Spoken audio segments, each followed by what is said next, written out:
अस्सलाम वालेकुम बच्चों आज का लेक्चर बहुत इंपॉर्टेंट होने वाला है क्योंकि हम केमिस्ट्री से रिलेटेड 3 इंपॉर्टेंट टर्मिनोलॉजीज को डिस्कस करेंगे और वो टर्मिनोलॉजीज क्या हैं? Atoms, molecules and formula units. तो आइए वन बाय वन इनको डिस्कस करते हैं। सबसे पहले हम एटम्स को डिस्कस करेंगे। देखें, आप जिस रूम में बैठे अभी ये वीडियो सुन रहे हैं वो रूम आपको पता है ब्रिक से मिलकर बना है, ईंटों से मिलकर बना है। जब हमने ईंटों को खास डायमेंशन में और ख़ास डायरेक्शंस में जोड़ा तो हमारे पास एक फॉर्म ऑफ मैटर वजूद में आया जिसको हम रूम बोलते हैं। बिल्कुल इसी तरीके से आपके इर्द गिर्द जितना भी मैटर है जिस मर्जी फॉर्म में है, चाहे वो सॉलिड फॉर्म में है, लिक्विड फॉर्म में है, गैस स्टेट में है, चाहे वो एलिमेंट है, चाहे वो कंपाउंड है, चाहे वो मिक्सचर है, हर मैटर जो आपके इर्द गिर्द मौजूद है वो छोटे छोटे पार्टिकल से मिलकर बना है और उन छोटे छोटे पार्टिकल्स को बेटा हम एटम्स बोलते हैं। यानी कि इसका मतलब क्या हुआ? इसका मतलब ये है atoms are the building blocks of matter. जब अरबों खरबों की तादाद में एटम्स आपस में जुड़ जाते हैं तो हमारे पास मैटर वजूद के अंदर आएगा। तो आप अपने इर्द गिर्द जितनी भी चीज़ें देख रहे हैं, all of these are matter and matter is made up of atoms. So we can say that atoms are the building blocks of matter. Atoms मिलकर मैटर बनाते हैं। अब अगर बात की जाए क्या एटम भी किसी चीज से मिलकर बना है, तो इसका आंसर है यस। एटम की अगर कॉम्पोजिशन की बात की जाए तो आए जरा बोर्ड पर। एटम 3 बेसिक पार्टिकल से मिलकर बना है और उन बेसिक पार्टिकल्स के नाम आप लोग जानते हैं। One is electron, second one is proton and the third one is neutron. As you know electrons have negative charge, protons have positive charge and neutrons are neutral, they have no charge। ये चीज़ें आप लोगों ने छोटी classes में भी पढ़ी हुई हैं, लेकिन आज की डेट में अगर मैं आपको बताता चलूँ तो एक एटम जो है ना बच्चों, उसके अंदर मोर देन 100 पार्टिकल्स पाए जाते हैं। उन 100 पार्टिकल्स को जानना ज़रूरी नहीं है हमारे सिलेबस के लिए, but as far as the information is concerned आपको ये पता होना चाहिए कि एक एटम के अंदर मोर देन 100 पार्टिकल्स पाए जाते हैं। लेकिन ये 3 पार्टिकल्स ऐसे हैं, इलेक्ट्रॉन, प्रोटॉन और न्यूट्रॉन, जो ऑलमोस्ट हर एटम के अंदर पाए जाते हैं। However there is one exception, एक एक्सेप्शन है हाइड्रोजन एटम। हाइड्रोजन एटम के अंदर ये दोनों पार्टिकल्स तो मौजूद हैं, इलेक्ट्रॉन और प्रोटॉन, लेकिन उसमें न्यूट्रॉन मौजूद नहीं होता है। तो इनको बेसिक पार्टिकल्स या फंडामेंटल पार्टिकल्स भी बोला जाता है क्योंकि हर किस्म के एटम के अंदर ये तीनों पार्टिकल्स पाए जाते हैं। In other words, these 3 particles come together and make one atom। ये तीनों पार्टिकल्स मिलकर एक एटम बनाते हैं। उसके बाद क्या हम एटम्स को देख सकते हैं? तो इसका आंसर है नो। एटम्स इतने छोटे होते हैं, इतने छोटे हैं कि हमारी आंख को अल्लाह ताला ने इतनी पावर नहीं दी कि हम अपनी आंख से एटम्स को विजुअलाइज कर सकें। आइए, atoms are too small to be seen with eye, their size is 2 angstrom. इनकी अगर एवरेज साइज की बात की जाए तो एवरेज साइज बेटा होता है 2 angstrom. 1 angstrom is equal to 10⁻⁻10 metre. एक एंगस्ट्रॉम जो है इसकी वैल्यू होती है 10⁻⁻10 मीटर। तो 2 एंगस्ट्रॉम की अगर मैं वैल्यू निकालूं तो कितनी बनेगी? 2 × 10⁻⁻10 मीटर। अब यहां से आप खुद अंदाजा लगाएं कि इतनी छोटी वैल्यू है, यानी कि एटम का साइज इतना कम है, इतना छोटा होता है एटम कि उसको हम अपनी आंख से नहीं देख सकते। उसके बाद बड़ी इंपॉर्टेंट बात जो बताने जा रहा हूं वो ये है कि कोई भी आपके पास एटम है बच्चों, उसमें हमेशा इलेक्ट्रॉन्स की तादाद प्रोटॉन्स की तादाद के बराबर होती है। Number of protons is always equal to number of neutrons. For instance you have an atom with 10 protons, then it will have 10 electrons also। अगर एक एटम है आपके पास, उसमें उसके पास 10 प्रोटॉन्स है तो ऑब्वियसली उसके पास इलेक्ट्रॉन्स भी कितने होंगे? 10। अगर एक एटम है जिसके पास 20 प्रोटॉन है तो इलेक्ट्रॉन्स की तादाद भी कितनी होगी? 20। तो बेटा जितने प्रोटॉन्स एक एटम के अंदर होते हैं उतने ही इलेक्ट्रॉन्स पाए जाते हैं। यानी कि इन अदर वर्ड्स जितना बच्चों पॉजिटिव चार्ज एटम के अंदर मौजूद होता है उतना ही नेगेटिव चार्ज भी मौजूद होता है। इस वजह से क्या होगा, आपको पता है मैथमेटिक्स का रूल कि जितना पॉजिटिव उतना negative, +5 - 5 answer is equal to 0। +10 -10 answer is equal to 0। इसी तरीके से 20 protons is equal to 20 electrons means no charge, क्योंकि जितना पॉजिटिव चार्ज है उतना ही नेगेटिव चार्ज है, ये एक दूसरे को कैंसिल आउट कर देंगे एंड यू विल गेट 0। तो इस वजह से एटम को हम न्यूट्रल बोलते हैं। अगर कोई आपसे पूछे व्हाई एटम इज न्यूट्रल, तो आप उसका आंसर क्या दोगे? आप उसका आंसर ये दोगे, because in an atom the number of protons are always equal to number of electrons. Okay, the last point, the structure of an atom. कि एटम दिखने में कैसा होगा। देखें, अभी तक कोई भी 100% एटम के स्ट्रक्चर को क्लैरिफाई नहीं कर सका, लेकिन हमारे पास बहुत सारे ऐसे साइंटिफिक मॉडल्स हैं जो एटम के स्ट्रक्चर को एक्सप्लेन करते हैं। मुख्तलिफ साइंटिस्ट ने अपने अपने दौर में अपने अपने तरीके से एक्सपेरिमेंटल बेसिस पर एटम के स्ट्रक्चर को एक्सप्लेन किया है, लेकिन कोई भी 100% वसूख के साथ, एक्यूरेसी के साथ एटम के स्ट्रक्चर को एक्सप्लेन नहीं कर पाया। उन्हीं मॉडल में से एक मॉडल मैं आज आपको पढ़ाने जा रहा हूँ जो आपके समझने के लिए इंतहाई ईजी है, and that is Rutherford's model. This is Rutherford's model. Scientist Rutherford New Zealand से ताल्लुक था, उसने ये एटम का मॉडल पेश किया था। उसने ये बोला कि हर एटम का एक सेंटर होता है, एक सेंटर पॉइंट होता है। उस सेंटर पॉइंट को उसने नाम दिया था बच्चों न्यूक्लियस का। उसने ये बोला कि इस न्यूक्लियस के अंदर दो फंडामेंटल पार्टिकल्स, दो बेसिक पार्टिकल्स मौजूद होते हैं। One is proton and the second one is neutron. ये दो पार्टिकल्स न्यूक्लियस के अंदर पाए जाते हैं। इसके अलावा जो इलेक्ट्रॉन्स हैं वो सर्कुलर पाथ्स में, न्यूक्लियस के बाहर सर्कुलर पाथ्स होते हैं। इन सर्कुलर पाथ्स के अंदर बच्चों इलेक्ट्रॉन्स जो हैं, ये इलेक्ट्रॉन्स मैंने रेड से जो बनाए, दीज आर इलेक्ट्रॉन्स। ये इलेक्ट्रॉन्स कॉन्टिन्यूसली रिवॉल्व कर रहे होते हैं। अगर आपने रदरफोर्ड के मॉडल को समझना है तो इसकी बेस्ट एनालॉजी है सोलर सिस्टम। अगर आप इस चीज को, इस स्ट्रक्चर को जरा गौर से देखें तो ये हमें सोलर सिस्टम की तरह लगता है। सोलर सिस्टम में क्या है, सन सेंटर में है और सन के अराउंड प्लैनेट से रिवॉल्व करते हैं। तो बिल्कुल इसी तरीके से एटम के अंदर जो न्यूक्लियस है, इसको अगर हम तशबीह दें सन के साथ और इलेक्ट्रॉन्स को तशबीह दें हम प्लैनेट्स के साथ, तो we can easily understand the structure of atom. कि एटम के सेंटर में न्यूक्लियस है, न्यूक्लियस के अंदर प्रोटॉन्स एंड न्यूट्रॉन्स मौजूद है, जबकि बाहर सर्कुलर पाथ्स के अंदर क्या मौजूद होते हैं, इलेक्ट्रॉन्स, जो कि कॉन्टिन्यूसली क्या कर रहे होते हैं, रिवॉल्व कर रहे हैं। ठीक है बच्चों, तो एटम का स्ट्रक्चर इतना समझ लेना ही आपके लिए फिलहाल काफी है। अब इसमें एक लास्ट बात रह गई, याद रखिएगा किसी भी एटम की आइडेंटिफिकेशन कैसे होगी। बच्चों याद रखना, आपने किसी भी एटम की आइडेंटिफिकेशन हमेशा उसके प्रोटॉन नंबर से होती है, प्रोटॉन नंबर से। जैसे हमारा क्या होता है, हमारा आईडी कार्ड नंबर होता है। किसी भी इंसान की जो पहचान है वो आईडी कार्ड नंबर से होती है। आईडी कार्ड के ऊपर नाम भी लिखा होता है, वल्दियत भी लिखी होती है, आईडी कार्ड नंबर भी मेंशन होता है। तो आईडी कार्ड से हमारी पहचान होती है। बिल्कुल इसी तरीके से एटम का आईडी कार्ड क्या है, एटम का आईडी कार्ड बच्चों है प्रोटॉन नंबर। प्रोटॉन नंबर क्या बताता है आपको, नाम से जाहिर है कि ये आपको बताता है नंबर ऑफ प्रोटॉन्स। जैसे ही प्रोटॉन्स की तादाद डिफरेंट हो जाएगी तो वो एटम भी डिफरेंट हो जाएगा। फॉर इंस्टेंस अगर मैं हाइड्रोजन की बात करूं तो हाइड्रोजन एटम में बच्चों एक प्रोटॉन होता है, लेकिन अगर एक प्रोटॉन बढ़ा दिया जाए तो वो हाइड्रोजन एटम नहीं रहेगा, it will B helium atom. अगर मैं 3 प्रोटॉन्स कर दूं तो कौन सा एटम हो जाएगा, लिथियम एटम। तो प्रोटॉन्स की वजह से एटम्स डिफरेंट हो जाते हैं एक दूसरे से, लेकिन अगर सेम एटम्स हैं तो बेटा हमेशा उनका प्रोटॉन नंबर भी सेम होगा। प्रोटॉन नंबर को हम एटॉमिक नंबर भी बोलते हैं। अक्सर बच्चे कंफ्यूज हो जाएंगे, एटॉमिक नंबर भी बोलते हैं, तो इसलिए कंफ्यूज। तो this is all about atoms, के एटम्स क्या होते हैं।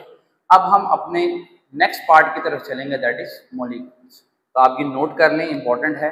तो फिर हम नेक्स्ट पार्ट मॉलिक्यूल की तरफ चलते हैं।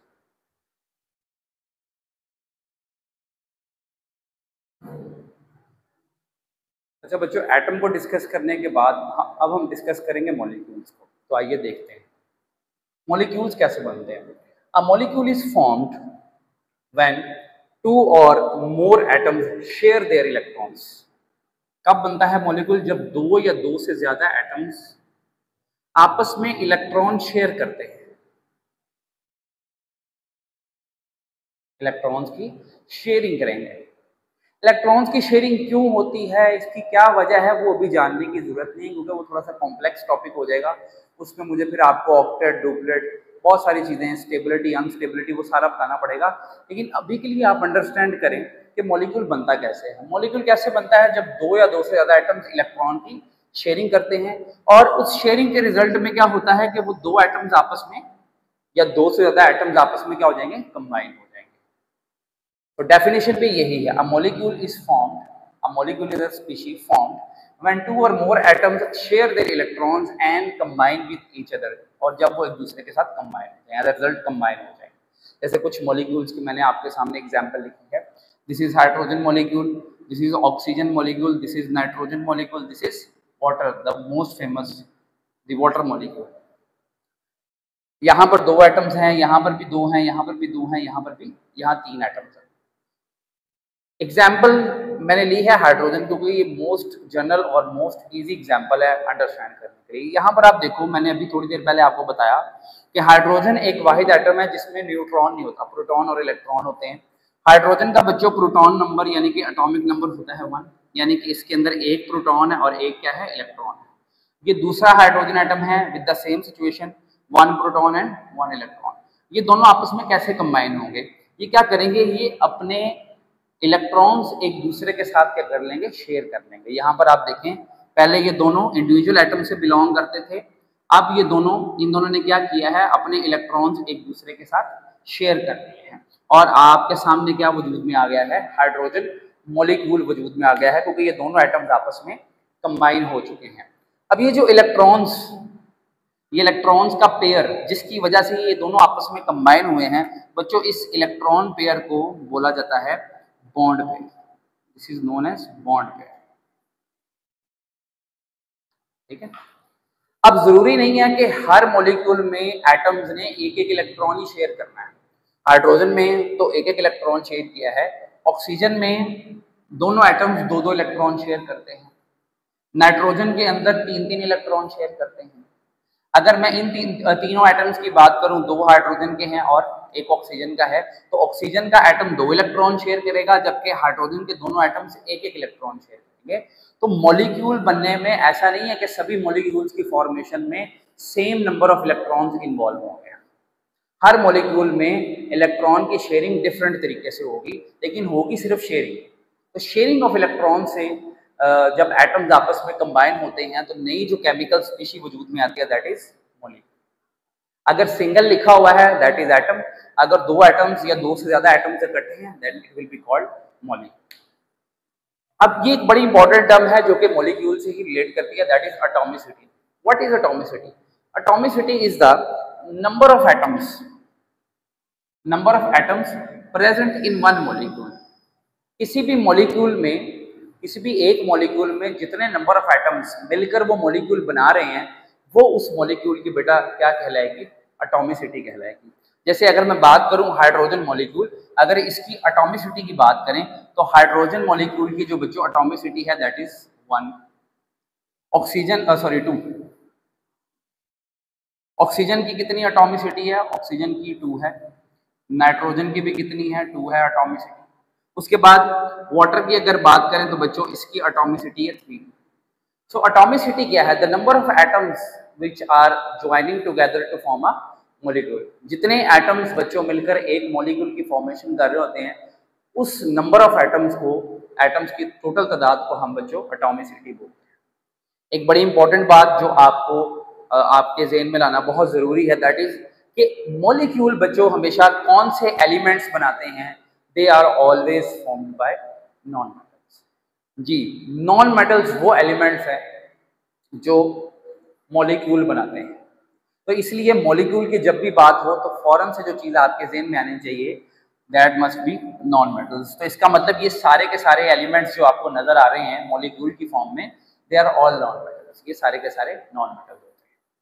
सो मेरे ख्याल में नॉन मेटल्स मॉलिक्यूल्स का कॉन्सेप्ट इतना ही काफ़ी है 9th क्लास के लिए।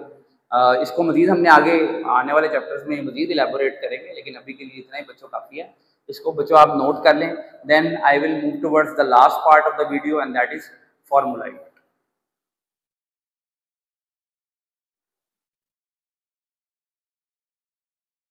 अच्छा बच्चों, अब हम डिस्कस करेंगे फॉर्मूला यूनिट को। तो आइए देखते हैं फॉर्मूला यूनिट क्या होता है। What is formula unit? बच्चा, formula unit is a combination of two or more ions. दो या दो से ज्यादा आइंस का जो कॉम्बिनेशन है बेटा, उस कॉम्बिनेशन को हम कहते हैं फॉर्मूला यूनिट। जब दो या दो से ज्यादा आइंस आपस में मिल जाते हैं तो वो फॉर्मूला यूनिट बनाते हैं। जैसे sodium chloride NaCl, this is magnesium fluoride, magnesium fluoride, and this is calcium chloride। लेकिन फॉर्मूला यूनिट को अंडरस्टैंड करने के लिए हमें आयन का कॉन्सेप्ट समझना बहुत जरूरी है कि आयन क्या होता है और ये कैसे बनता है।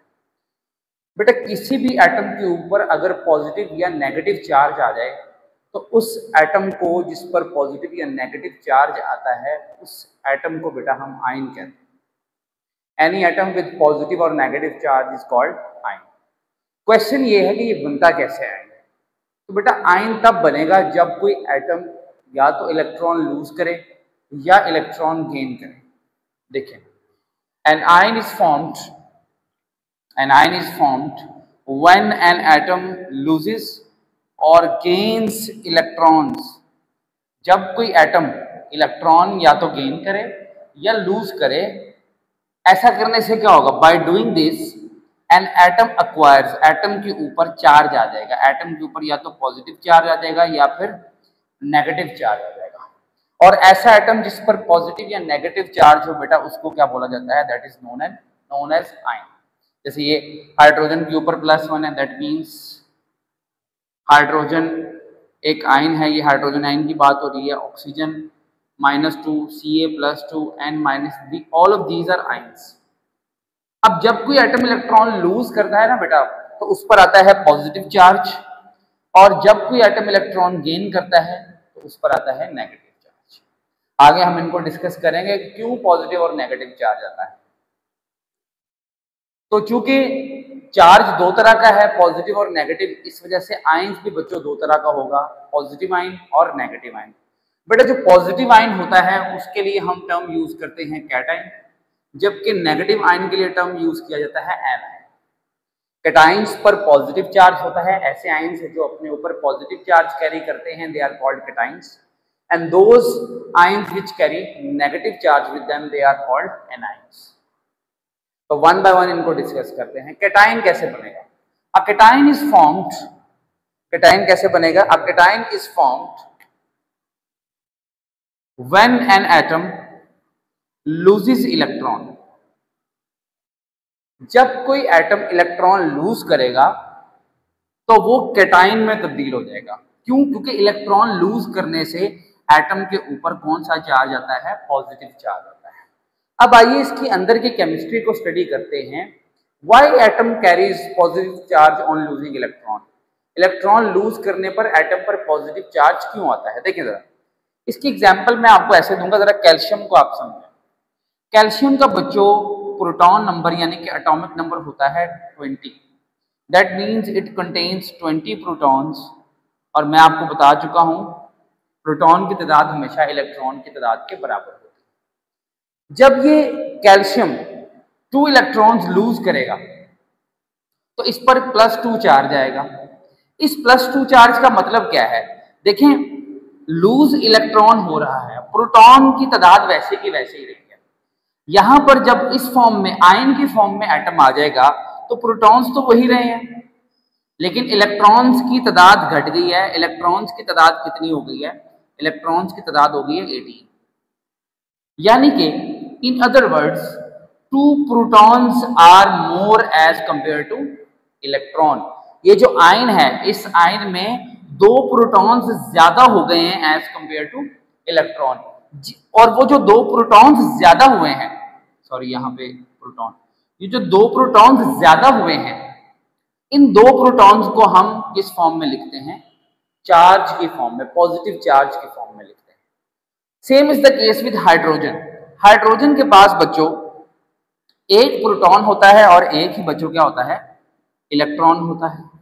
लेकिन यहां पर क्या है, इसने एक इलेक्ट्रॉन लूज कर दिया। अब ये जो हाइड्रोजन आयन बना है इसके पास प्रोटॉन तो है but there is zero electron, electron नहीं सॉरी। तो ये जो एक प्रोटॉन बड़ा है इलेक्ट्रॉन के कंपैरिजन में, उसी को हम पॉजिटिव साइन, पॉजिटिव चार्ज के फॉर्म में रिप्रेजेंट करते हैं। तो बात का खुलासा क्या है कि जब कोई एटम इलेक्ट्रॉन लूज करता है बेटा, तो इलेक्ट्रॉन लूज करने से प्रोटॉन्स की तादाद इलेक्ट्रॉन्स की तादाद से ज्यादा हो जाती है। जितने प्रोटॉन ज्यादा होते हैं उतना यूनिट पॉजिटिव चार्ज हम एटम के ऊपर लिखते हैं। इस +2 का मतलब क्या है कि कैल्शियम में 2 प्रोटॉन ज्यादा हैं एज कंपेयर टू इलेक्ट्रॉन। अब बच्चों हम डिस्कस करते हैं एनाइन को। तो एनाइन को डिस्कस करेंगे, जरा देखिए।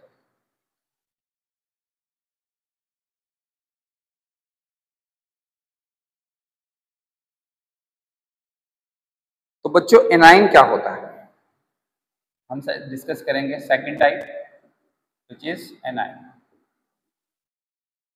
एनाइन, तो एनाइन बच्चों कैसे बनता है? An anion is formed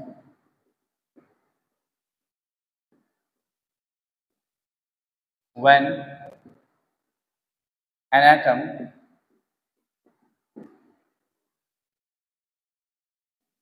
gains electron। जब बच्चों कोई एटम इलेक्ट्रॉन गेन करता है, एक या एक से ज्यादा इलेक्ट्रॉन गेन करेगा, तो बेटा उस पर क्या होगा, उससे क्या होगा, उससे and thus carry negative charge. तो क्या होगा, जब कोई एटम इलेक्ट्रॉन गेन करेगा तो बच्चों उस पर आएगा नेगेटिव चार्ज, और नेगेटिव चार्ज वाले आयन को बच्चों क्या बोला जाता है, एनाइन बोला जाता है। जैसे हम क्लोरीन की एग्जांपल लेते हैं। फॉर इंस्टेंस आपके पास क्लोरीन है, क्लोरीन अगर एक इलेक्ट्रॉन गेन करता है तो इट विल एक्वायर Cl-1। जैसे ऑक्सीजन है 2 इलेक्ट्रॉन्स गेन करता है और -2। अब यहाँ नेगेटिव चार्ज क्यों है, यहाँ पर उसका ऑपोजिट है। वहां पर बच्चों प्रोटॉन्स की तादाद बढ़ी थी, यहाँ पर इलेक्ट्रॉन्स की तादाद बढ़ गई है। क्लोरीन का एटॉमिक नंबर होता है 17, दैट मींस 17 प्रोटॉन 17 इलेक्ट्रॉन्स।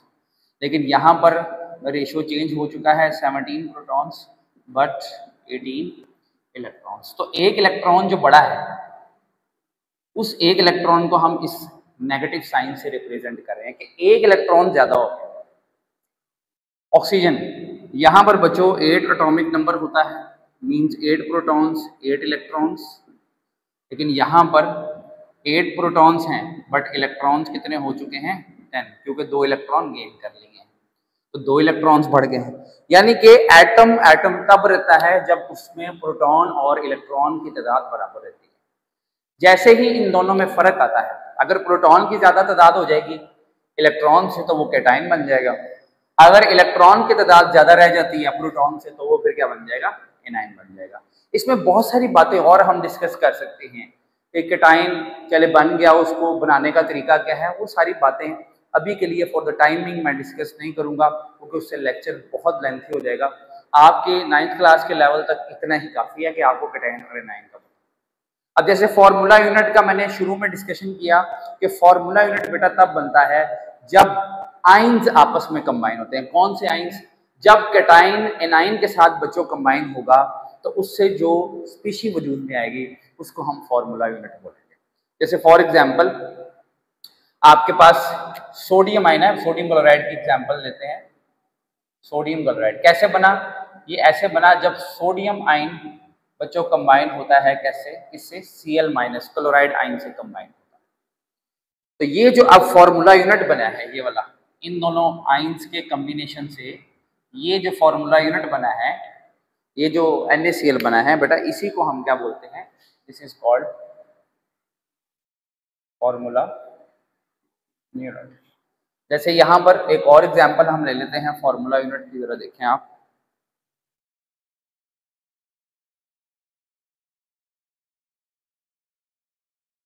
देखिए this is calcium chloride. Calcium chloride.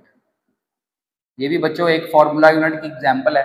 इसमें आपके पास केटाइन और एनाइन दोनों मौजूद है। केटाइन कौन सा है, याद रखना है आपने एक चीज़ और, केटाइन हमेशा फॉर्मूला यूनिट में लेफ्ट साइड पे लिखा जाता है। लेफ्ट साइड पे जो एलिमेंट लिखा होगा बेटा वो आपका केटाइन होगा, और जो राइट साइड पे लिखा होगा ना बच्चों वो एनाइन होगा। तो ये Cl माइनस है, कितने Cl माइनस है, 2 Cl माइनस, ठीक है, 2 Cl माइनस। एक और एग्जांपल ले लेते हैं, अभी मैंने थोड़ी देर पहले लिखी भी थी, मैग्नीशियम फ्लोराइड।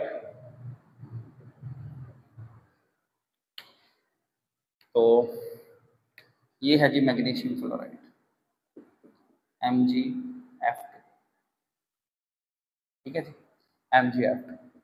इसमें भी बच्चों एक केटाइन है, केटाइन कौन सा है आपका, मैग्नीशियम +2 और 2 आपके पास फ्लोराइड है, ठीक है बच्चों। तो फॉर्मूला यूनिट क्या होता है, जब एक पॉजिटिव और नेगेटिव आइन आपस में कंबाइन हो जाता है तो नई जो केमिकल स्पीशीज वजूद में आती है बच्चों उसको हम फॉर्मूला यूनिट बोलते हैं। आई होप सो आपने अच्छे तरीके से अंडरस्टैंड कर लिया होगा कि तीनों केमिकल स्पीशीज में एटम, मॉलिक्यूल और आइन में क्या डिफरेंस है। इंशाल्लाह हमारा नेक्स्ट जो टॉपिक है वो बहुत आसान हो जाएगा इनको समझने के बाद, जो कि कंपाउंड्स का टॉपिक है। वहाँ पर इनकी दोबारा शायद मैं डिस्कशन करूँ और आई होप सो करनी पड़ेगी। तो बने रहिए वीडियोस के साथ। अगर आपको अच्छी लग रही हैं वीडियोस तो चैनल को सब्सक्राइब करें, बेल आइकन को प्रेस कर दें और अपने दोस्तों के साथ वीडियोस शेयर करें, क्योंकि नॉलेज रुकना नहीं चाहिए। तो तब तक के लिए आपसे इजाज़त चाहता हूँ। अल्लाह हाफ़िज़।